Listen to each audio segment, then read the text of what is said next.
considered all the options, so you find that this is the best time. But please accept my apologies for not making it to the event. But I wanted to create an opportunity at least to stream online and share your enthusiasm, your vision, and contribute through a few words to your. Can you hear me? Yes, we can hear you loud and clear. Yes. Having said that, I mean, it's a very, very, very significant initiative that you took, Femi, alongside with your friends, which really, really fascinated me to see, because Temel, my good friend, co-founder of Turkish North Cyprus Startup Initiative around 2 years ago, is there. He could also literally represent me, as I told you before the event. We have, together with a bunch of entrepreneurs, been doing so many things to raise awareness about tech, about startups, about the fact that this country's future relies upon the newly established startup ecosystems. We have been in touch with government officials at the highest level, opposition, media, etc., etc. But the level of thinking with regard to these issues on the side of government especially is quite, I would say, I'm careful to use the word, but I would say primitive. So what we had to do, and we have been doing, is to try to at least introduce the concept to the society through various activities. I mean, through programs, TV shows. I was also hosting one. Temel there is doing a fantastic show on the national TV, BRT, every Friday, which I hope to host you to talk about Tech Cyprus, your vision, etc. So slowly, it's gathering pace. But because this is an island country with so many universities, and we have, alongside with our colleagues, have argued with the government officials that we have to utilize this potential.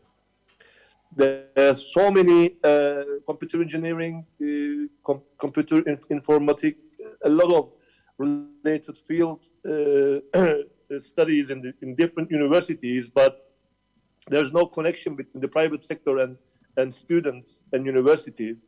So what you are trying to do is quite significant. And I'm really would like to congratulate you. And from now on, as I said, we have now another stakeholder through which we will collaborate at various levels to raise awareness, to integrate students, tech students mainly, to the initiative that we have been trying to do. So, I mean, as Mustafa, as someone who devoted himself for entrepreneurship and building up an entrepreneurship ecosystem in North Cyprus that will create startups that will be validated overseas, their ideas validated. I am at your service anytime.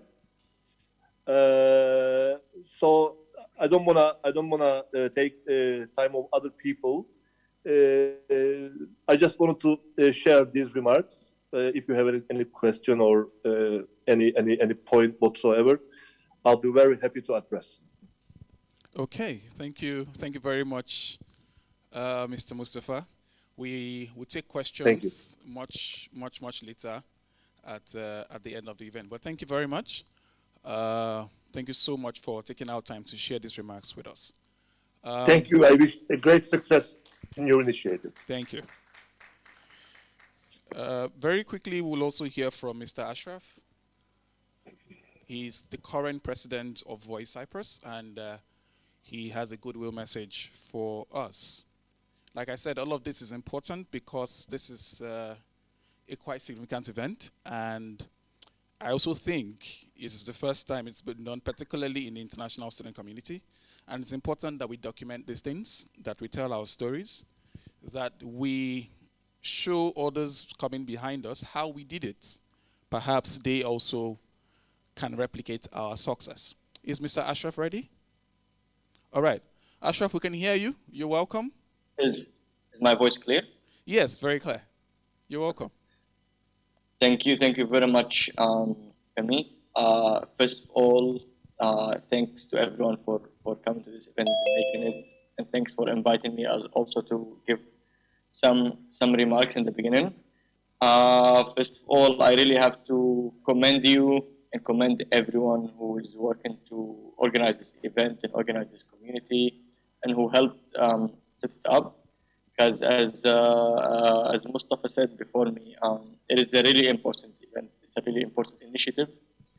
And talking from the perspective of international students, I mean,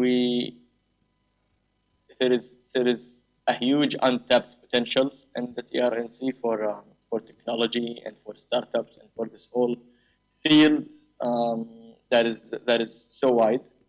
We are like all international students. There's 80, 90,000 of them. All of them are young people, youth people. We are talking people from 17, 18 to 24, 25. These are people who are tech savvy. These are people who are designers and coders and programmers and website builders and many other things. People who grow up with technology, people who know a lot about technology.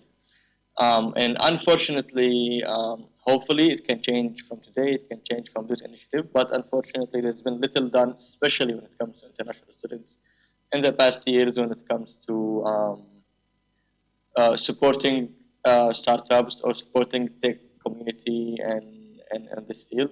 So I really strongly hope and support to the best of my abilities as me and also as Voice that this initiative can grow and can become bigger and can include all international students and can really propel and support many international students who have the passion for tech and who have the knowledge but perhaps do not have the capabilities and do not have the networks and resources available. So really, I recommend you a lot, and it's a really important initiative, and I really strongly encourage everyone watching and everyone in the community that this can be a strong way, first to financially support ourselves, because inside tech, we are programmer and any job in the tech field like this, they are easily remote and they are becoming quite remote after COVID, as you said. It can be a great finance opportunity to help finance ourselves while doing our stay in the TRNC. At the same time, it's a great way to meet people. It's a great way to spend time. It's a great way to gain knowledge and skills which are very important in 2022, and it's only going to get more important in the future. As I said, it's a huge youth community in the TRNC, so there's a huge untapped potential here. So many people I've known to be tech saving, to be interested in technology and in graphic design and all these fields. I really hope it grows big. I really hope you get as much support as you can. And like I said, I encourage all the audience and everyone to tell your friends and share the word and invite them to the next event that you hopefully will attend, will organize. And I really hope to see this thing grow. Like personally speaking, I really hope we can see more events organized. We can see like what do you call them, like 24-hour coding crunches and programming and graphic design competitions and competitions to build an app. And we see just like a flourish of technology in the TRNC among international students related to all kinds of fields that would eventually even improve our lives, even when it comes to non-technologically related fields. Thank you very much, and I hope the event goes very well. And thank you again for the invitation and for organizing this. Thank you very much. Thank you very much, Ashraf. Thank you so much for your time. All right, without wasting too much time, we're going straight to the first speaker of today. We have 4 speakers in total, and they are each supposed to have 15 minutes each. But as we have started late, and Mr. Mustafa has scolded us for that, we would, tweak their time a little bit so that we can still finish in time. So starting off, we have Mr. Osareti. He's a graphic designer. I should not just say he's a graphic designer because he's so much more. He's a brand strategist. He's a designer. He's a TEDx speaker. He's an amazing friend of mine. Please make welcome Osareti as he takes us through design as a tech skill. You're very much welcome, Osareti. Very nice to have you. Please, take it away. I think we'll have to reduce your time to about maybe 10, 12 minutes. I will steal 3 minutes from your time. Sorry. But keep it to 10, 12 minutes. No problem. I'm just going to do 10 minutes. Let me put a timer now so it stops at 10 minutes. Okay, Can everyone hear me? Yes, we can. Loud and clear. Excellent. Thank you so much, Femi, for inviting me. Thank you, Mustafa and Ashraf, for your remarks. I was really, really paying close attention to both of you. Just like Femi alluded to at the beginning, where he said this, we can work remotely and all that. I mean, I'm currently somewhere in Nigeria for a friend's wedding, and I'm here in the garden just beside my hotel room, and I'm in a conference, right? Mr. Mustafa is at home, Mr. Ashraf is at home, people are in the audience, everybody is pretty much connected from different parts of the world, even within the same city as well. Technology obviously has given us more options to do a lot of things. I have a background in design. I've been doing design now for almost 10 years, but I have very deep experience with working on products, branding, design, events design, so many different aspects of design. So I'll share a few things in my journey that I've learned, and hopefully this helps us sort of see the possibilities of design in today's world. Number one, design has moved beyond just graphics design. Yes, it's still a core essential skill, a core essential part of learning how to design. However, it's moved beyond just graphics design. There's so many aspects to it now. Brands are becoming extremely more aware and understanding the place of design. So there's no better time for designers than now. However, you might have to pivot or essentially change the title of what you call yourself as a designer. If not, you might not get the right audience to do work with you or attract the right people. What that means is, so for example, if you focus on doing stuff around brands, you can call yourself a brand designer, because a lot of organizations now have stopped hiring for roles such as graphic designers. You hear roles like senior product designer, junior product designer, brand designer, visual designer. These are same terms or same roles, but different terms. So you might want to change your CV, change your social media profiles, and anything that has to do with your online profile to reflect how people call those terms now. It was back in the day. I know me and Femi have some good experience with doing social media management. They used to call us social media managers before. Now nobody says social media manager anymore. They say, social media executive, or they say sometimes account executive, or they say communications executive. So one thing that you need to do today is to change the title of what you call yourself as a designer, number one. Number two, explore other things apart from design. You will become a better designer if you know something in psychology, if you know something in accounting, if you know something in motion. motion design, if you know something in coding. You don't have to learn how to code as to write code for a project, but it would help when you're having a conversation with somebody because you know stuff about coding. You can say, oh, you can even, it would help you design better if you know how to code, because you know this thing I'm designing is not going to work if it's coded or if it's created in code. So there's so many platforms that you can take lessons on. There is one of the most incredible platforms I found recently to take lessons on is Domestika. It's a Spanish, I think it's of Spanish origin, but they have English courses as well. And the courses are amazing. They have courses on some of the top graphic designers in the world are on there and have courses.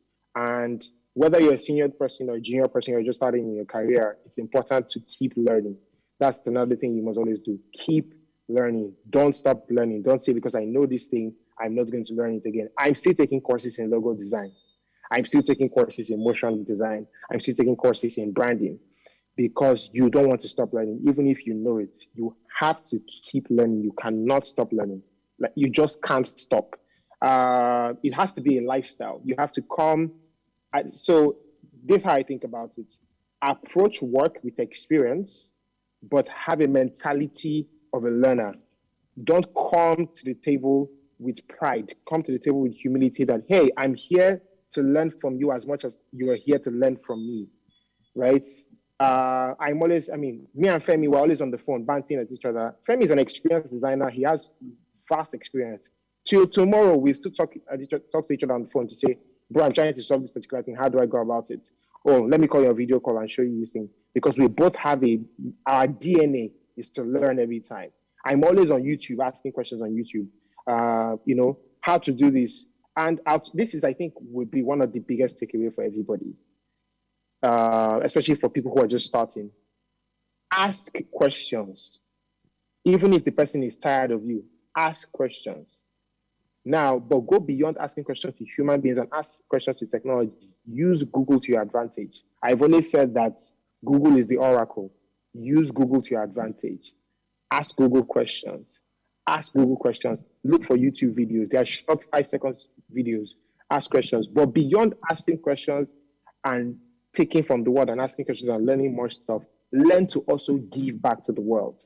Learn to create tutorials. Learn to create simple tools and tips and stuff that people can learn from, right? So if you learn something today, you practice and you learn how to do it, teach someone, right? It doesn't matter if you think anybody will use it, even if it's one person that takes that skill, use it. But the fact that you went online and you found a tutorial about something that helped you become a better designer, that same energy, go back to the world and give something so that somebody who comes tomorrow would find that information useful. And the last thing that I would say, if I, sort of take questions in my last maybe 2 minutes or maybe later, is invest in yourself, invest in tools, right? Beyond that, you must learn how to save as a creative. It's so important. Work might not come every time, but you must learn how to save and plan your money very well. You must learn how to charge very well. Beyond that, you must learn how to create different streams of income within the same thing you're doing. So learn new skills, turn it into a service, and start to charge more money. Beyond that, don't think that because this project is a big project, I should not take the project. Take the project, hire people on the project, and deliver the project. The client is hiring you because of your skill and your experience and the type of approach and your approach to work. That's why they're hiring you. Sometimes it's not important who really gets the job done. What's more important is if the job is delivered excellently well to the standards or scope of work that you've agreed with the clients. So don't be afraid to take on big projects, but make sure you gather capacity before you take on that big project. Sometimes take the project and learn on the go. Sometimes learn before you take the project. You don't want to take on a project that costs lots of money, and at the end of the day, you can't do it. But be quick to say to your client, hey, I can't figure this out, but give us a bit of time, we'll figure it out. And last but not least, be very honest with your clients. Don't lie to them. Tell them what you can do and what you cannot do. Now, there's a nuance to this. I'm not the best at marketing and communication strategy. Femi is better than at that than I am. So if I'm going to take a project on marketing and communications, I will do it with Femi, right? But I will collect the project, but I will do it with Femi because Femi is better than it. So sometimes you don't need to know a lot about it. You just need to know enough to have a conversation with clients and get the business. Then you find somebody to collaborate with and get the project done. Collaboration is key. Learning is very important. Stay humble. Invest in yourself. Learn how to save. Ask questions. Google everything. Find a tutorial on YouTube. Ask people questions. Engage with people. Explore your network beyond your own city. Look for people in different parts of the world and then connect with them. I hope these few thoughts of mine have been very helpful to everyone. Thank you so much for listening. Thank you very much, Mr. Austerity. I'm going to leave you with one question. Like I said, we have a question and answer session when we're done.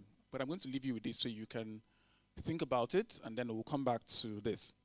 A lot of people in North Cyprus, they are not quite sure of which tech skill or which tech track they want to start with or go to or do. So you're going to tell us how you decided that design is what is for you. Don't answer now. Just go and think about it. Yes, go and think about it. Somebody has told me, oh, Femi, there's data and there's AI, there's machine learning, and there is this one, there's product and that one, and it's so overwhelming. How do I know which one to? You're going to tell us why you decided that design is the answer for you. Please, let's put our hands together for Mr. Sarati. Right, yeah. I should also say that before I introduce the next person, that we have people watching in for, I think, 4 countries at the moment. I think the UK, Nigeria, not Cyprus. I think Germany, I'm not sure. But I'm just trying to say that other people are tuned in at the moment, and some people are in church. They would watch it later. So let's keep going. I think for the second speaker, we have Miss Olufumi, pardon me. She is a product manager for one of the startups in Lagos, Nigeria. And she has done quite some very, very interesting things. And I hope that she's able to clarify to us what exactly project management is and how and why, it's interesting to her and how we can become product managers. Is Miss Olufumi ready for us? 10 minutes, please. I know I said 15 minutes, but we are racing against time. Is she ready? Yes, I am ready. Can you hear me, please? All right. You're welcome. Yeah. Good morning from here, and everybody that joined in. I'm so opportunity to be part of this meeting, and I hope I'm able to clarify and help people get into tech, just as I did then. Is my voice clear? Can you hear me? Yes, loud and clear. All right. Yes, so loud and clear. I will start from my journey into tech. That will give you some form of background into how I got into it and how I became a product manager. So that will help also clarify the question that Femi asked the last speaker on how it was able to choose design and how he knew design was best for him. So for me, I'll just start from there, my own journey into tech. So my journey into tech started in 2015. I had interest. I always had interest in anything technology. I already read up on trends and everything. I had picked interest in it, but I didn't exactly know how to get into it. So I just knew that, okay, I need to learn how to code first. I thought the only part was for me to learn software engineering, how to code and how to build a product as a software engineer. So I just picked up coding and started coding. I started coding from learning how to code by myself from Free Code Camp and Code Academy. But then I found out along the way that even though I knew that I had to learn this, I didn't particularly enjoy it. I didn't particularly enjoy coding. I had to memorize a whole lot of functions, and there were so many things to put into my head as a software engineer, and I struggled a bit. So luckily for me, I got a job in a tech startup. I currently work as a PM, though I started as an onboarding specialist. So at that time, I didn't know all of these things were joint factors that will help root me and shape my current career path. So why I'm saying this is so that you can know that wherever you are at the moment is not, you don't necessarily need to be technically You don't necessarily need to be technically on point before you can get into tech. You don't necessarily need to follow a path or go through this path that the speakers are talking about before you can go. You can be a technical writer, can be a writer, a creative writer right now, and pivot into tech as a technical writer. You can be in HR at the moment and pivot into tech as a technical recruiter. So everything has a part to play in tech. We have non-technical roles, and product management is one of the non-technical roles we have in tech right now, which I am currently excelling at. But then you don't need to think that, oh, I need to abandon whatever it is I'm doing right now because I want to get into tech. Everything fits into a purpose. So as an onboarding specialist at that time, I was in charge of the welfare of the users, assimilating the users onto the company's application, getting them settled, helping them understand what is expected of them, how to use the application at that time. And that role helped me in my product career, my product role right now, because I was able to understand what it is that are the pain points of the user, which is very, very critical to excel as a product manager. You are user-centric. So so that I don't confuse people, products. So we have digital products. We have the traditional product. We have, so product management is basically focused more on digital products. So digital product are the applications on your phone. If you can log into your bank app and transfer money from using your phone to another person's bank account, that's a product, that's a fintech product. We have different products, like everything on your phone is a product. The simplest part, even your calculator is a product. So what is the role of a product manager?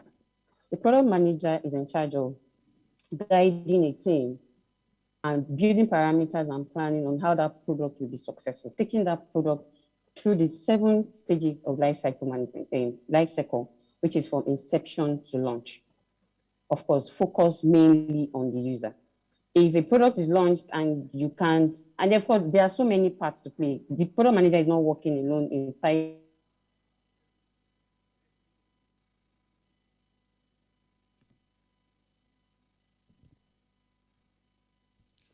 For me, I think your network. Did you? Yeah, okay, we can hear you. You're back now. Keep going. All right then. So as I was saying, a product manager doesn't work alone. A product manager works with a team of designers, a team of engineers to build the product, and of course, the stakeholders and the user. The user is the focus of that product. So because as a user, if you download an app from Google Play Store or Apple Play Store, and you're unable to use it, the team that is in charge of that product manager is responsible for that failure. So therefore, a product manager needs to determine the parameters needed to build a successful and a quality product for his users. A product manager needs to understand what it takes to deliver that product to market, what the user needs to use that product, everything that's entailed in that product being successful. From you logging into your app, from you logging into your app, filling your details on that app, and transferring money, whatever it is you want to use to do with that app, or to that point where you're able to successfully use that app for what it is you intend to. That success, that whole process, a product manager owns that process with ease or accent. So I hope I'm able to. So wherever you are right now, you have for you to excel as a product manager, there are skills you need to transfer. So if, for instance, you are currently, wherever you are, whatever role you are holding, and you are interested in being a product manager, you can transfer those skills. But there are 3 top skills you need to have to be able to transfer successfully into product manager. The first one is you have to have high ownership. You need to be able to own the process, own the product, whatever it is from the idea. Every product starts from an idea. Every startup, every Twitter started from an idea. Facebook started from an idea. They're all successful products today because somebody owned up that process. Someone took ownership of it. So you need to have high ownership, accountability, continuous communication to yourself and stakeholders is a great skill to possess. If you are not ready to be accountable, you are not ready to be a product manager. You need that skill to be able to excel. Decision making, you need to know how to prioritize. You need to know how to firmly say no, prioritize features for your user. You need to be user-centric. You need to always, because product manager helps you to iterate using agile methodologies. which is a whole, agile methodology in itself is a whole discussion on its own. But using agile methodologies to build a product, you need to constantly iterate. You need to constantly get user feedback, go back, use that to build your product and iterate slowly. Yeah, not, and of course, a product manager is not an authority figure. It's just someone that is there to guide the team to build that product, make it successful, build a quality product. A product manager is, you're not coming onto, you're not joining, you're not picking up a skill and thinking you can boss people around. You're not bossing anyone around. The product designer is owning up his our own role. The engineers are owning up their own role, and you are just there to guide them successfully. So that's what I mean. That's why I said these transferable skills are very, very important and critical to your role. High ownership, decision making. You're not making a decision for the team. However, you need to be able to prioritize the critical skill. You need it for trade-offs. You need it for negotiation with your stakeholders. Stakeholders are your users and the sponsors, the product sponsors, the business objectives as well, the owners of the business, people that are sponsoring that product into the market. So you need to be able to make decisions, clear decisions for the team you are working with. You don't say yes to everybody. Oh, we think that this feature will be good. You see, if you use Twitter, for instance, you see that there was a time they had fleet as a feature where you'll be able to post pictures.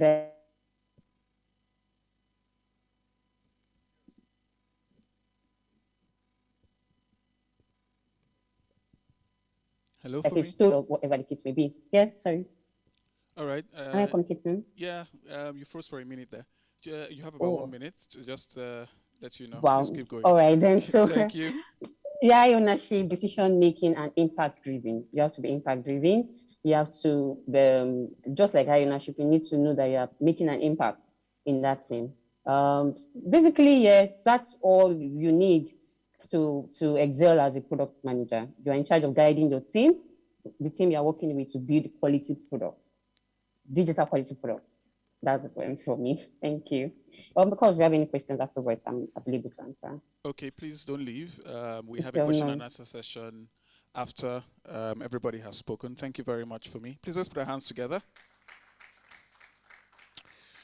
Okay, so she has said product. I think somebody has asked me that, I think last month, what's product management? How do I become a product manager? And so on and so forth. Even the web portal, the school's web portal, SIS, is a product. And the job of a product manager is to ensure that that product works well, both for the users and the objectives are fulfilled. Okay, the other speaker is not available at the moment, but he has sent in his slides. So I am going to share my screen from here, and I'll just talk through it. It's on data.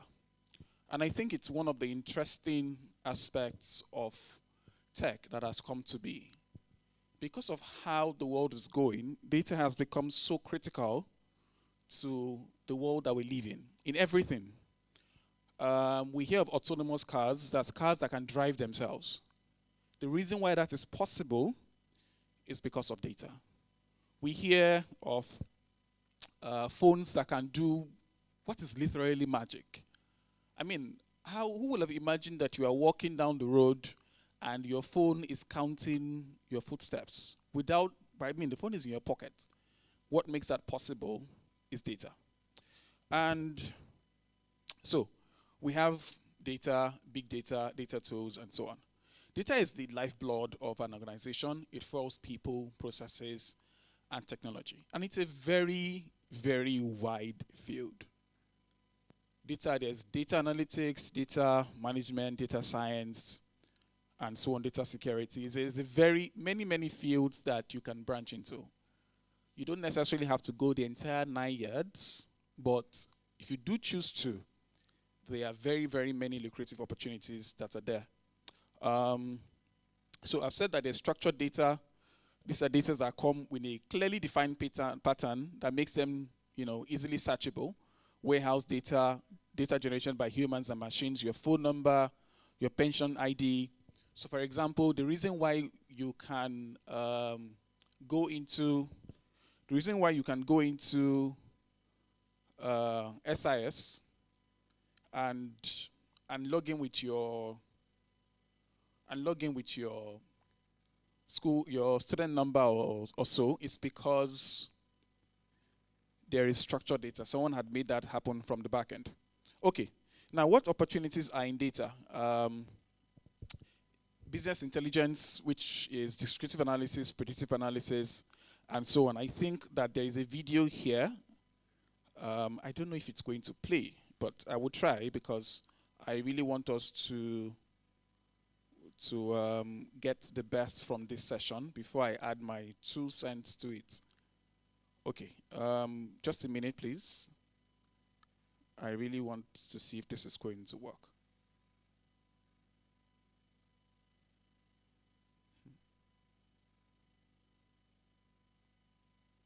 I can't find this. Okay.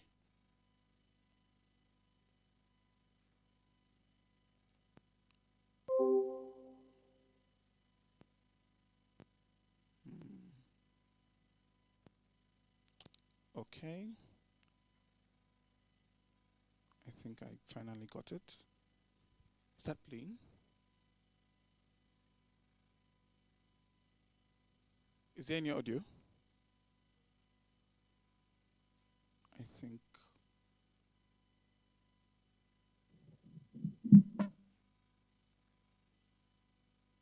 Actually,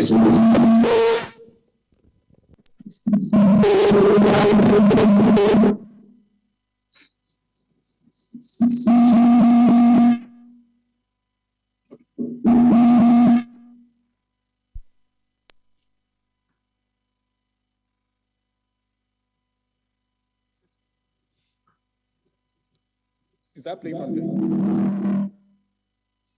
Okay. All right. I tried.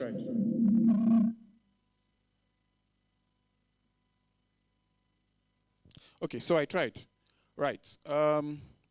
Basically, the field of data is much larger and wider than a lot of people know. I personally do some work in data visualization, and what that basically means is that I'm able to take some data, I'm able to make it look nice, put it in a way that is understandable to the layman. A very simple thing that I did since COVID-19 started in North Cyprus, for example, I started to collect that data of how many infections per day, how many people died in the day, how many tests were run, how many people were hospitalized, how many people were able to get this or that. I did that from March 2020, I think up until February 2022. The data is on the Facebook page of the Ministry of Health, so they post that data every day. You can collect that data and you can make it look nice. So I did that. And I started to use that to visualize data and make it look easy and simple. And if I can find someone that I did, I will show you what it looks like. Basically, that's just one of the applications of data. It makes us understand, it helps us understand so many things. Yeah, this is one of them. This is basically positive cases versus deaths. So this is the yellow line, I think, is the positive cases. And the blue bars are the people that died, that have died in North Cyprus from COVID-19. From 2020 Q1, that was March, to I think this is Q1 2022. I'm just showing you this so you can see that this is just one of the applications to data. There's also another application to data where you engineer data. You need to clean the data, put it together, and create and understand what that data is trying to tell you. And a lot of organizations, literally any organization, collects data. Anything you can think about right now. Your universities, your radio stations, TV stations, even Lemma collects data. They know how many people come in per day. They know how many products they have on sale. They know how many, and somebody has to make sense of all of that data. Somebody has to present that data in a way that makes sense to the end user. But most importantly, and for me, this is the most important part of data, somebody has to be able to help them connect that data to business decisions. So if you know that, for example, that this product is not making any sense, or this product is not doing so well, you're able to tell your business owner that, okay, I don't think this is making sense. I'll give a very good example, and I think my time for this should be up. We can then move on to the next speaker. In 2014, I think, is it 2014 or 2015 now, I was working for a client in Nigeria, and they were trying to run a campaign, buy one, get one free campaign. And in that campaign, people were to buy a box of Indomie and get one free. And so I was on Twitter, and the marketing people they had done all the calculations and all the whatever. I'm just trying to show you how important data is. And I thought it was odd that a product that popular had nobody talking about it. And they were like, yes, we had started running billboards and all the buses and all of that. I thought it was odd. So I went on Twitter and I did some Twitter search, tried to check the data on Twitter. What were people saying about this product? And then I understood that people really did not like that Indomie. They didn't like it at all. In fact, it was so bad that those who bought it were putting it on Twitter to say, if you want free Indomie, come to my house. I will give you for free. That's the product that they were planning to do campaign for. So I took that data and I sent it to the head of marketing and said, hello, sir, hello, ma. I think what you're about to do makes no sense. Why? Here is the data. Immediately they saw that, they called a board meeting and canceled the entire campaign. I don't have the exact figures how many millions I saved to them at that time. But that is how powerful data can be.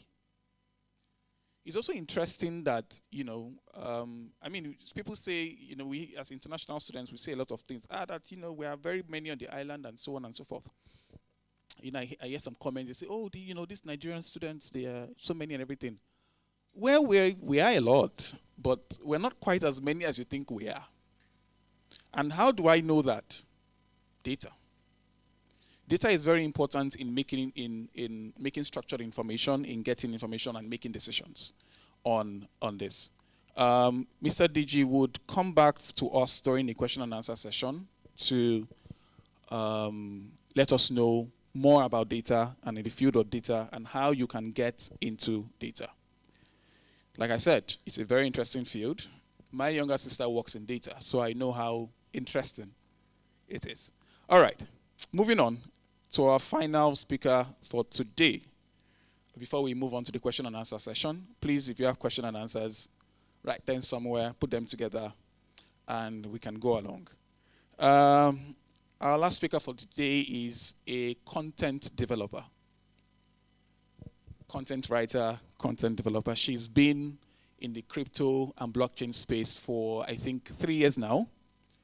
She works and creates content for people and businesses in that space. I think she currently works for one of the biggest crypto startups in the UK.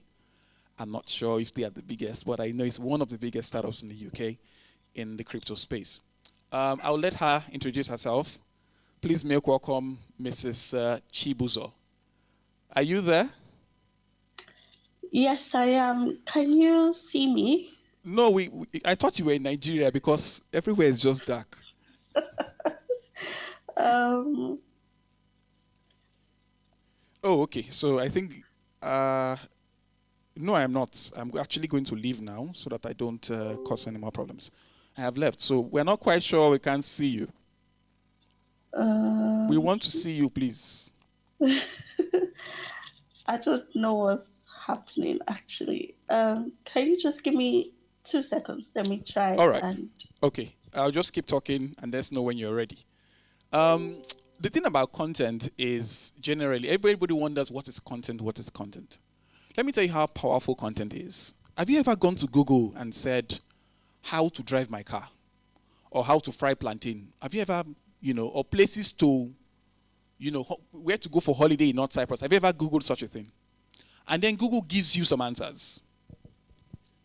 The reason why Google is able to find those answers is because somebody wrote an article that Google found interesting. They wrote it in such a way that Google found interesting, and Google gave you that answer first. That's how powerful content is. There's content marketing. Content goes across texts, as articles, video, audio, and so on and so forth. And it's such a very, very interesting field. Okay, so we finally have Chibuzo. All right. I'll let you take it away. Okay, hello everyone.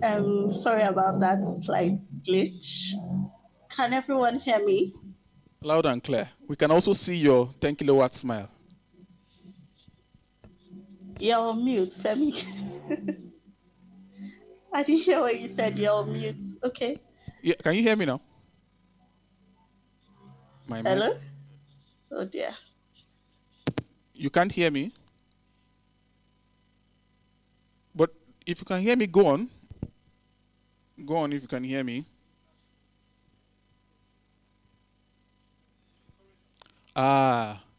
So UK has internet problem like this. It's okay. We thought it was only Nigeria. You see? Okay. Do you want to log out and log in again? Oh, I think you're on mute. Did you hit mute or something? Check. Yo? Biko. What's the problem? Can you remove your headphone, remove your headset in case, your headset is the one that is not working well? No, from the laptop or the phone, not from your ears. From the laptop or the phone. I'm so sorry, please.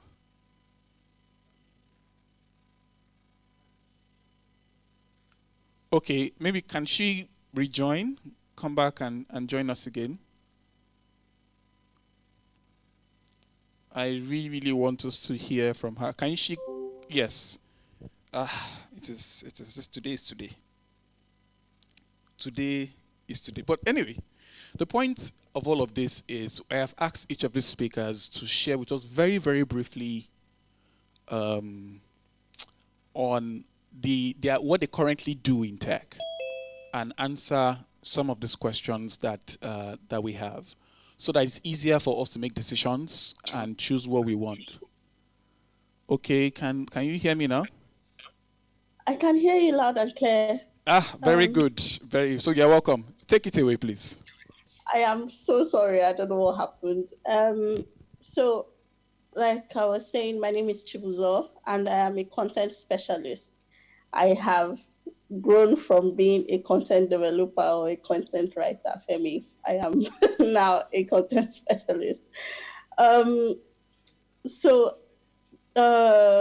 The previous speakers have really said everything there is to say about being in the tech space and venturing into the tech space. But I would just like to highlight a few things coming from the content side of things.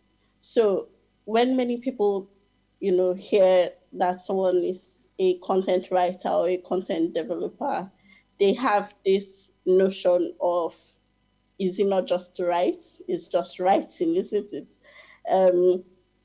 But there's so much more into content development than just writing. It's the same way people say, is it not just to post content and posts on social media for social media managers and things like that? There is so much more than just to, using that word, just to. So as a content developer or a content writer, you need to have certain skills. You need to be a good researcher. You need to be able to pay attention to detail. You need to be able to, get down to the nitty-gritty of things. You are not just looking to put out content out there, just jumble up words together and post on a blog or post on a website. Your content needs to reach out to people. So what are the things that people want to see? What do they want to read? What are they looking for? Google search is not just websites posting out stuff that you search or how to become a banker, and then you see content related to your search. It's the work of content, it's the work of a content developer, putting together SEO and keyword research, and doing other data related things that will make sure that your content ranks top on Google search page. So being a content developer in the tech space especially is more than just posting, it's more than just writing. There's a lot more to it. You need to be able to, like I said before, research, and most importantly, practice. You can write great stuff today, and then before you pick up your pen again, it's like a year and 2 months, and then you expect to just get into things again. Maybe you have the amazing skill to write stuff once they wake you up from sleep, but still, like, for example, I'll use myself as an example, being in the crypto space. If you know a little bit about crypto, you would know that a very small mistake can cost your company thousands of dollars in waste. So saying, for example, Bitcoin is now $4,000 for one, meanwhile it's $400, and then you find people trooping into your company and you're like, what's happening? What did I do? You are not, you can't, you forgetting that you've made a big blunder. So you are going to drag your company's name through the mud because people are going to say that your company is trying to swindle them out of money. Your reputation, that's if you don't lose your job, right? So there's so much more to content than just writing, than just putting, words out there for people to see. Apart from that, you need to be able to, like the other speaker said, you need to come hungry, come willing to learn. When I started out as a content writer in 2017. Before then, I had been writing random stuff on Facebook and things like that. People would always like and be like, oh, you're such a great writer. In my mind, I wanted to be a banker. I wanted to go to bank and make money. That was where money was for me. But every time I put out stuff on Facebook, people would say, oh, you write beautifully. At that point, I had no idea that a career in content development was even possible. So when people said those things, I would just brush it off as, thank you very much, but let me keep looking for my bank work. And then in 2018, I went full-time into writing. So I started from digital marketing, and then I started streamlining. So I remember Femi was asking the other speaker, Osareti, how he decided that, design was for him. So I went into digital marketing and started streamlining what I wanted to do, what I was really interested in, and ended up in content development because I discovered that was where my strength was, right? So, but before then, I had done a lot of free content, like writing free articles for people, managing social media pages for free, or collecting really, I don't want to use the word, but really shitty pay, right, for content that they would otherwise pay maybe like ×4, ×5 for. But that was because I needed to sharpen my skills. I needed to broaden my skills. I needed to become a force to be reckoned with if you get what I mean. So now there are some jobs that I don't take. It's not because I'm being proud, but it's because I have gotten to a certain stage in my career that I can't do certain things, right? And I'm looking on to bigger things. But if you don't start hungry, if you don't come willing to learn, it will be very difficult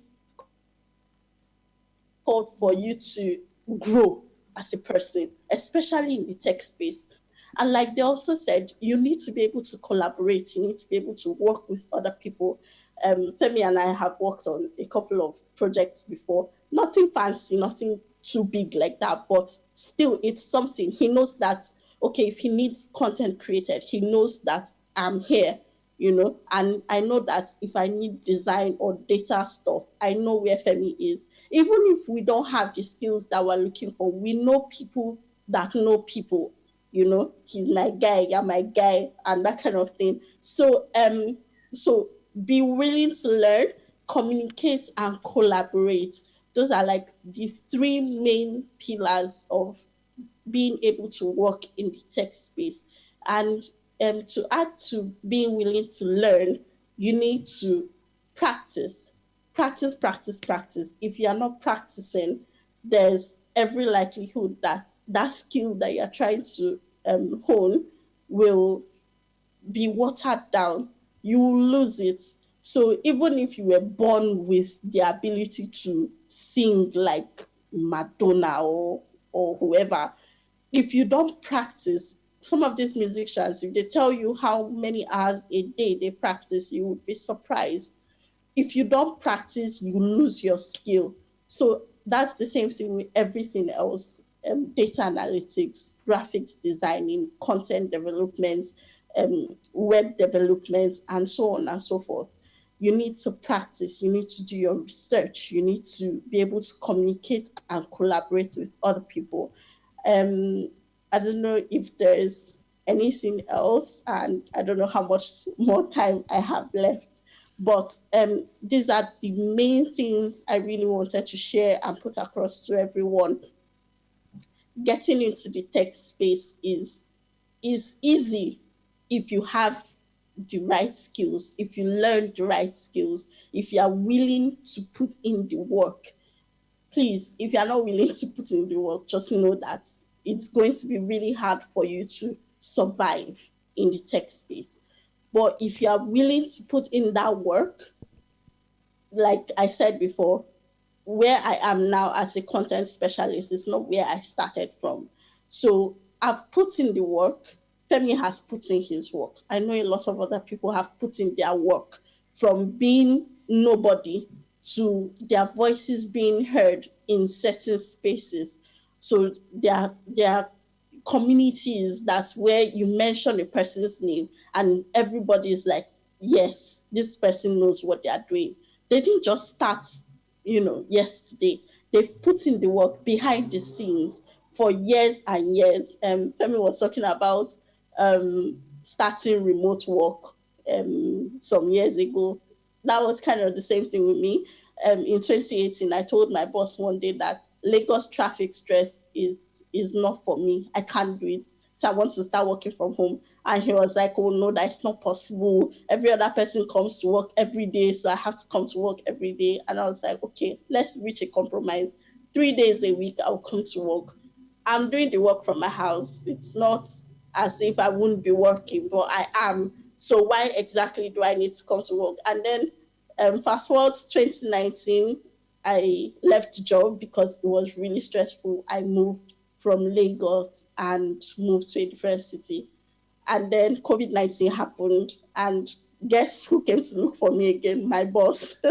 My former boss came to look for me, saying, okay, I can work from home now, but I should just come back to the company. So if you have valuable skills, people will look for you. But if you are not willing to put in the work, get your hands, like, calm down. One of the speakers spoke about being humble. If you don't calm down to learn, like really bring yourself down to learn, collaborate, communicate, and do your practice behind the scenes, nobody will look for you. And that's the honest truth. If you want to be spoon-fed, that's going to be a problem in the tech space, because the tech space is evolving, like it's rapidly changing, it's rapidly moving. So if you don't evolve with it, you are going to be left behind. Thank you, I Chibuzo. did Oracle certification that was 2012, I think. And I don't even want to tell you what Oracle certifications they have now. The one I did is obsolete. Like, nobody is looking at it. Even I am ashamed to say I have that certification, because nobody uses it anymore. So Chibuzo, in the tech space, Chibuzo, yes? if I let you keep going, you will take over the whole service and I'm collect sorry. offering. But you've made valuable points, and I would just put you. I'm not stopping you. I'm only going to put you on pause, because we are heading straight into the question and answer session. We'll just do a few things. I want to hear from, I think, 1 or 2 people, and then we'll go straight to the question and answer session. So don't go away. Just hold that thought right there. Let's put our hands together for Chibuzo. Thank you very much. So far we've had design, we've had product management, we've had data, we've had content. Before we go on, I want to hear from 2 people. First of all, Mr. Temel, and I would say why. Before you clap, hold on, I'd say why. He sent me his YouTube link yesterday. We met for the first time online yesterday. And I watched some of his videos of his program. Now, it's all in Turkish. And my Turkish is very poor. I can't speak Turkish to save my life, right? But I picked up my Google Translate, and I, using that to follow the show. And it was quite interesting that he's interviewed a lot of people on national TV. I think his show is one of the most watched shows on national TV. And he's tried to drive the conversation about tech in North Cyprus. And if you know North Cyprus very well, you know that's a very hard thing to do. That's a very, very hard thing to do if you understand the country that you live in very well. That's what Mr. Mustafa was trying to carefully say, so that nobody calls his phone, I just want him to come talk to us about that journey in about 1 minute or 2. In a place where, because I see that a lot of us struggle with tech, and they're like, oh, it's hard, I'm alone, it's just me, I'm discouraged, I'm overwhelmed, and all of that. The opportunities are not there. And he's done that in a place like North Cyprus. I found that very interesting. So I want him to speak on that in about 1 or 2 minutes about that journey and how he's managed to create that narrative for North Cyprus. Mr. Temel, sir.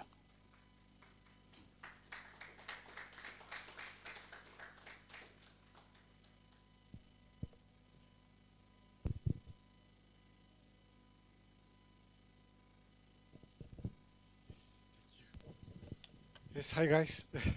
Have a nice Sunday for you. Firstly, I'm sorry for my English. Maybe sometimes I forget the words, okay? I'm before 27 years before, I left my country for my education. I'm going to the Istanbul there. Here is a very little country. And there is a very big country when I go to the Istanbul. This is 20,000 people, and there is 50 million, maybe, like that. With the pandemic, I'm come back to the Cyprus, and we want, in Istanbul, mostly work with the startups guys, like the smart guys, and they want to make something like this. Cyprus is not accepted country in world. This is the very bad situation for us. And so what can we do? Only the technology is the exit door for the Cyprus, for North Cyprus. And I'm very happy to be with you here, because you want to make something like us. We can do it together, okay? And when you need something for this, please find us. And this is just the beginning for us. Nigeria like this, I know. You have come to our country for your educations and you want something to do for you, for yourself and for your country. And this is our same point. Okay, and so, the only thing entrepreneurship is the exit point. If you make this together with the collaboration, this is the best thing for us. Okay, thank you very much.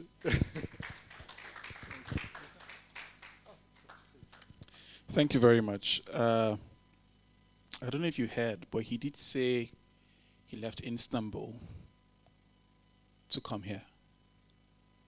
If you've been to Istanbul before, I've only been to the airports. I've not been in Istanbul, I've only been to the airport. But I didn't want to leave. The moment I landed Ejan, I just knew the breeze was different. If you've been to Istanbul before, and you have to leave there to come here to persuade the government that does not believe, that takes conviction and guts. The second person I want to speak is Carol. Now, hold on, don't clap yet, don't clap yet. I'd like to explain why I do things and the context to why I do things. So we made an announcement that we wanted people who were interested in software engineering to come and register and so on. Carol did not have a laptop at the time. And I'm not sure if he even had the money initially. I don't remember, I don't think so. But within myself and a few people and himself, I think he managed to run up and down. I would even drag him sometimes. I said, go and sell selling popcorn, you know. But he managed to raise that money.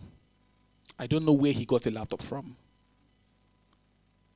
And he scored, among all of us, I think about 6 or 7 of us already said, I think he had the highest score. Now you can clap. So I want him to speak on that in about a few minutes, in about 1 minute or so. And just, you know, in summary, Kerry, what was going through your mind at that time? Were you afraid that your landlord would kick you out or something? Let's hear from Kerry, please.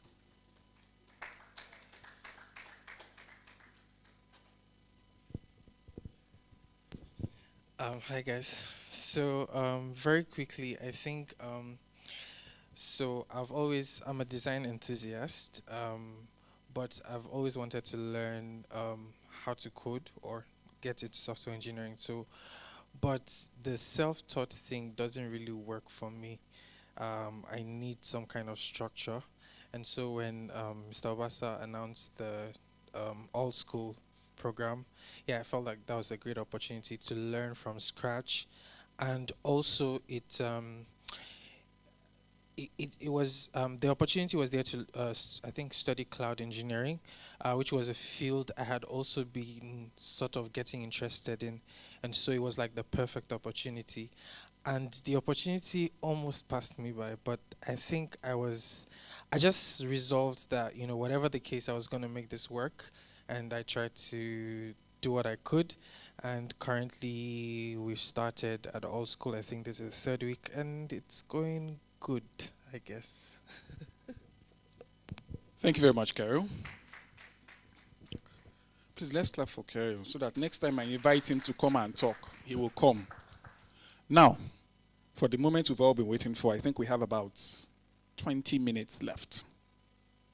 So I'm going to set my time to 20 minutes so that anything after that, we'll just shelve it.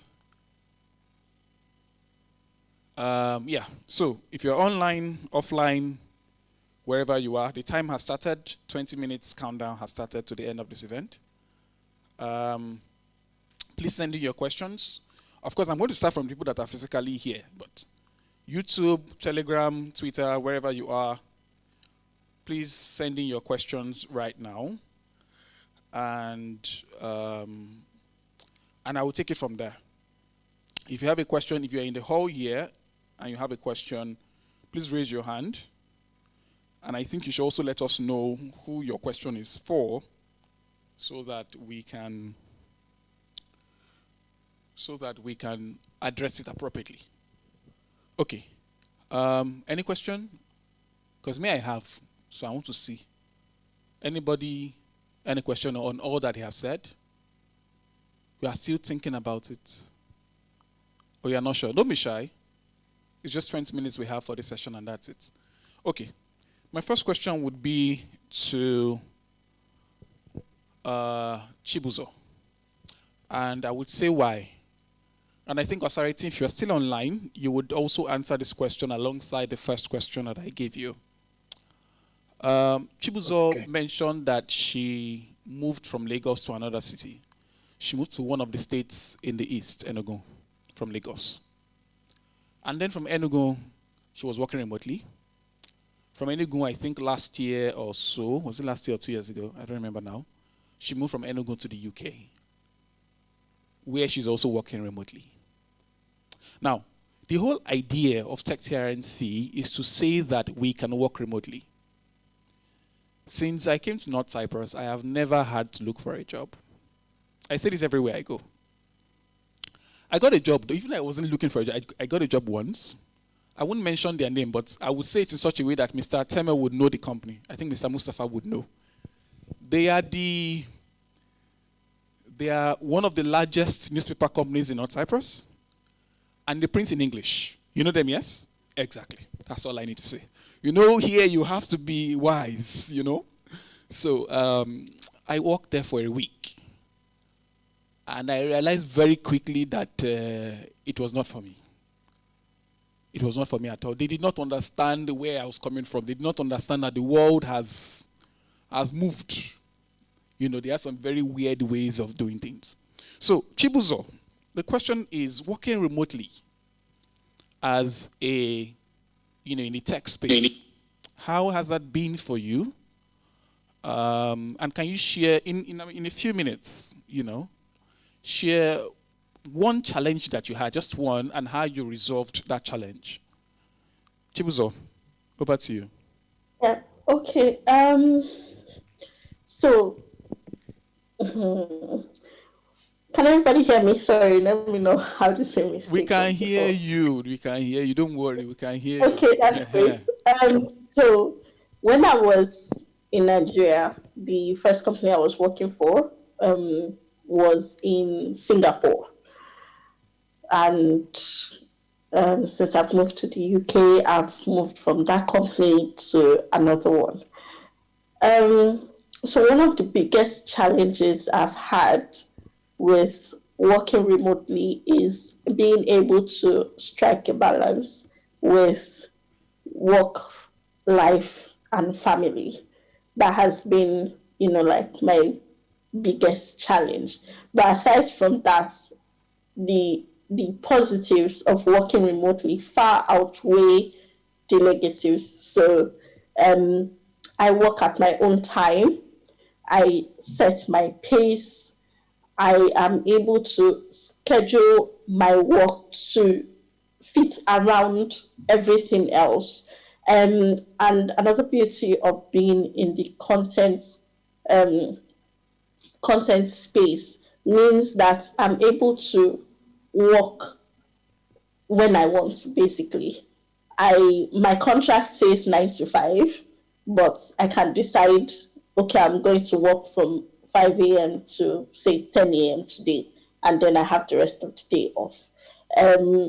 Another really big positive working remotely is most of these companies give you your gadgets. So your laptop, they'll provide internet allowance and other things like that. So for me, working remotely has way more positives than negatives. If you are able to really balance your work, life, family, circle, you'll be fine.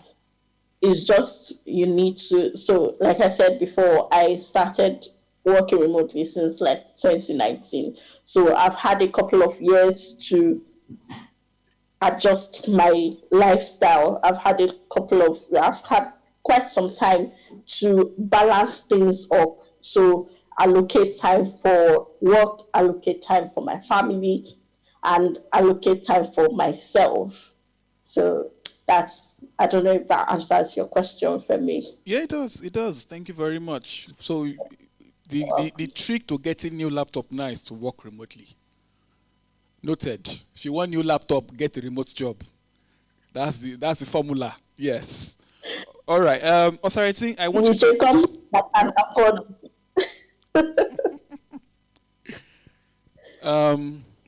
Osarity, I want you to also speak on that, and then the first question that I asked you earlier. Okay, so can everyone hear me clearly? Loud and clear. Okay, so first question, I didn't necessarily decide that.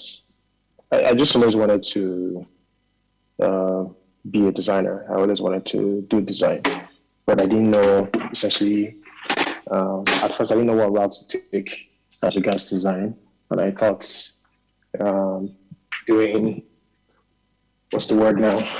I just thought graphic design first was the way to go, but I didn't think anything else more than that.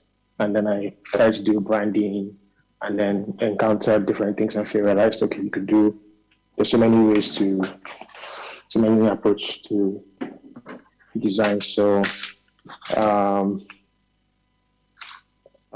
so I've essentially done different things from branding to environmental design to graphics. I just see design as essentially a tool. And it's a tool that I use to get stuff done. So sometimes it's data visualization, sometimes it's mapping, sometimes it's branding, sometimes it's telling a story for a client, sometimes it's even just using design to help someone, express their thoughts or help a client express their thoughts. So there's never really a path. I just always know I wanted to do design and do branding as well. And design pretty much became the foundation for that. And also design was a good foundation because now I design websites as well. My company also designs websites as well. So it's helped in getting more money as a company, but also number two, just being able to design better websites because we have a very good foundation of design. And then regards to challenges, I think some of the challenges has been, at first it used to be getting paid. It was kind of difficult getting paid because you have to get an account, you have to get all this account and all these things. Sometimes even problem paying other people who have worked for you. So and the exchange rates can be ridiculous. So you're spending, if for example, you're getting paid in Naira, you have to pay someone in dollars, you collect a lot of small money in quotes and have to pay a lot of money to somebody else. So there's all of those whole issues. Then sometimes it's managing time, of course, like Chibu's rightly said, finding time for family and finding time for yourself. Like I said earlier, you have to find time to make sure you invest in yourself. So it's very important to make out time to spend, even if it's 1 hour every day or 30 minutes or 5 minutes or 10 minutes, listen to a podcast, listen to an audio book. Sometimes you don't have the time. So I think one of the beautiful things about our work as designers and technology people and people who use technology to solve problems and writers is we can do two things at the same time sometimes. So you can listen to a podcast or listen to a book whilst you're working. So you still get your work done and you're learning at the same time. Yes, I know that it might not be easy to get notes and stuff at the same time, but you can just, sort of put it in your brain and then later listen again and kind of get all the information inside of it. So those are my thoughts on the question. Thank you very much. Let's put our hands together. What he said, I remember when I said I got a job and I realized it wasn't for me. One of the reasons I quit was that I used to go to work and I used to listen to my audio lectures while at work. And my employer complained that, I can't be listening to anything, I should just be working. And I said, I'm a designer. I can design and listen at the same time. It's not, like I said, the mindset was a real issue. There's a question here for Mr. Deji. Mr. Deji wasn't available earlier. Mr. Deji is a data guru. He trains people on data. He has worked on data. He worked in data rather for a very long time, and he's also recently moved from Nigeria to the UK on a job with data. So before I go on, this gentleman has disappeared. Okay, the question goes to Deji. Mr. Deji, are you there? Yes, loud and clear. I can hear you loud and clear. Okay, finally, nice to meet you. Finally. You know, he's a busy man. We have to book appointments before all these data people. So somebody says, That's true. He's a busy man. Somebody says, I am interested in data science, but so far I have tried to research it, but it is overwhelming. I have seen many resources online. They do not give a direct approach. Yeah. How do I go about it? Okay, so I'm trying to get more better visuals or more light into the room. So yes, it's really, really critical. And I've shared my slide and I did a video. I hope the host, Femi, can also share with everybody. One of the things I highlighted in the slide is that the data field is quite wide. But one of the very first places, or the easiest place to get into, is the BI intelligence roles.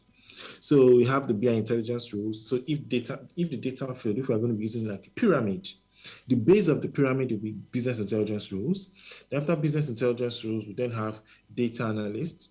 And after data analysts, we then have data scientists. After data scientists, we then have machine learning engineers. After machine learning engineers, we then have data engineers and AI engineers at the very top or the apex of the triangle. It is critical to know that there is a whole lot in data, but please start from the very, very minute one, which is the fastest, easiest ones to get in. Why? So as long as you quickly get into it, it's faster. So for you to get a BI role or to get into BI, what you need is just one data visualization tool, which could be Excel, Power BI, or Tableau, any of the three. They do quite similar. Excel, Power BI, or Tableau, any of the three, and then SQL. So it could be SQL and Excel, you are good to go. It could be SQL and Power BI, you are good to go. It could be SQL and Tableau, you are good to go. So any of those two would actually help you land a job in BI. So yes, data science is very, very wide.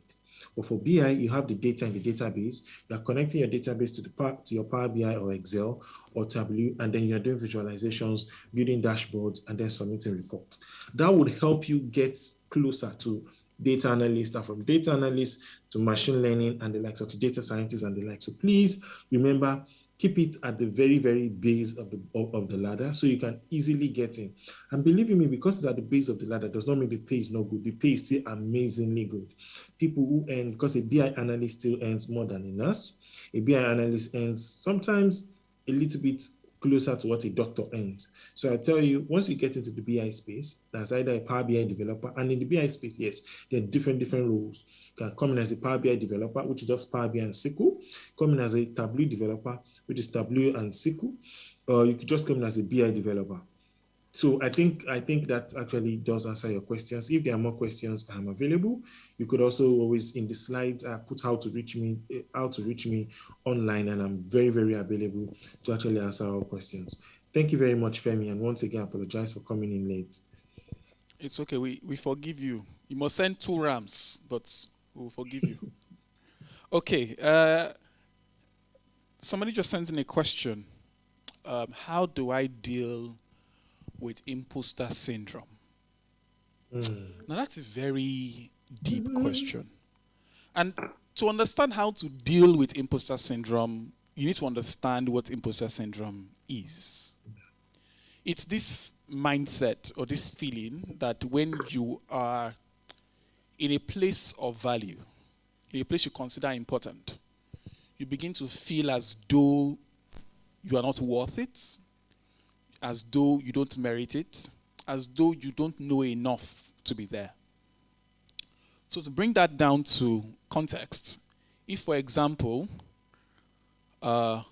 Temel invites, say, Mr. Komi, who is our in-house personal development coach, and says, okay, you know what, I'm going to give you your own segment on the show. This is an example, please, don't quote me anywhere.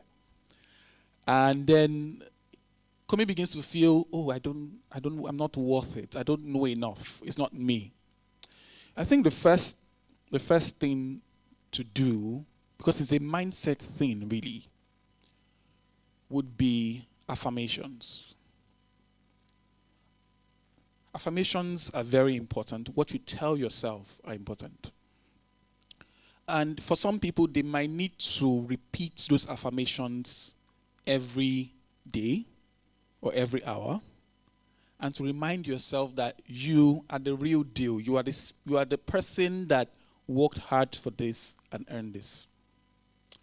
That's one. Two is to record your successes. A lot of us are Christians. The reason why we have miracles and the acts of God recorded in the Bible, yes, it's to show us that God can do this, true. But it's to also remind us that that actually happened. So that you can tell somebody else and say, see, this happened. It's the same logic. If you study when Moses and Joshua, sorry, I'm going into the Bible. Moses and Joshua were living, God told them to record everything that had happened to them, the entire country, and to tell it to their children. And their children had specific instructions to tell it to who? Their grandchildren, and so on and so forth. In Germany, the Holocaust, whatever happened to the Jews, it's a national law. Every German child must be taught what happened to the Jews and how Germany played that role and what happened to them. They must visit the sites where the Jews were killed. Every German child, every generation must go through that. It is how they are able to avoid certain things as a country. Now, I said number one, affirmations.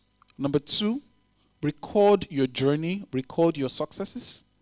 And so you can always go back to them and say, I did this, I did this, I did this. You didn't just wake up one day and land into that role. And then number three, this is going to sound, well, common, but motivation is key. I know how we say aspire to Maguire and all of that. And it's a running joke, yes. But motivation, to motivate yourself every day and remind yourself every day that this is actually important. Working in Lagos, Nigeria can be very tough. Can be very, very tough. I started my career 2012 or so. And if you lived in Lagos, you know that it can be very, very tough. You're waking up at 4 a.m. to go and fight for bus. And you won't get to work until 7, 8. That's 4 hours on the road. And then you have a full day at work. You close at 5, 6, and then you're on the road till 10, 11. And you do that every day. And then on Saturdays, everybody's at home resting. I carry my bag again. I'm going to an event like this. Many, many events. Because I want to learn, I want to network, I want to do this. It was crazy. And so motivation is important to keep you growing in that phase.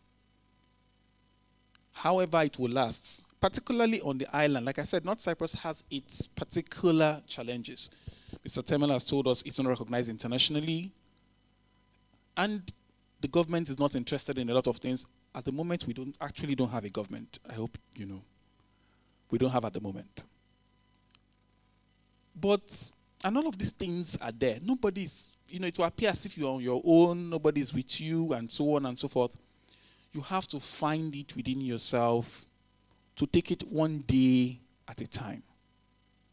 It may not appear it may not appear like you're doing something important right now, but trust me, as somebody who's done this for 7, 8 years, it will pay off eventually. I can promise you that. Okay, that said, that brings us to the end. I think my timer is off of Tech-TRNC version 2. I want to thank everybody who has... Carol, can you check if PD is still around? He's supposed to give our vote of thanks. Thank you.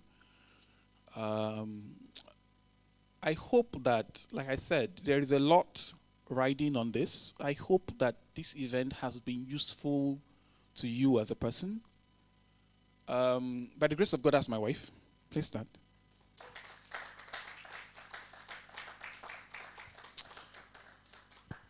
She inspires me in many ways. But why I tell her story to everybody who cares to listen is, when I came to the island, she used to work at a restaurant. A restaurant where, well, if your employer likes you, they pay you good money. The day they don't like you, he deducts out of your salary. He says, you didn't smile, -5 points. You didn't tuck in your shirt, -2 points. And by the time they finish deducting all of that, whatever is left, they give you. Meanwhile, your landlord is there, he's going to collect rent. And so when I came to the island, I sat her down and I said, you can't keep doing this. There is a better way. So I started to teach her a few things that I knew. I started to show her, okay, do this, do that one, do this one. And then we started to apply for remote jobs. The pandemic happened and she got her first job. First job, I think, how much was she paid? I think maybe $20 or something. Very small money. And she said, oh, the money is so small. I said, take it. You don't understand, but take it. And she did that for 2-3 months, gained some experience. Sorry. Come on. Thank you. Go like this.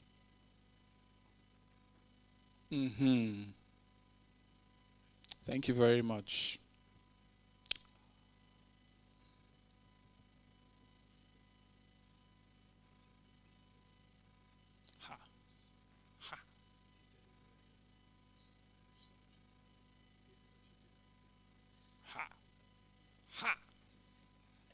I don't like what I'm hearing.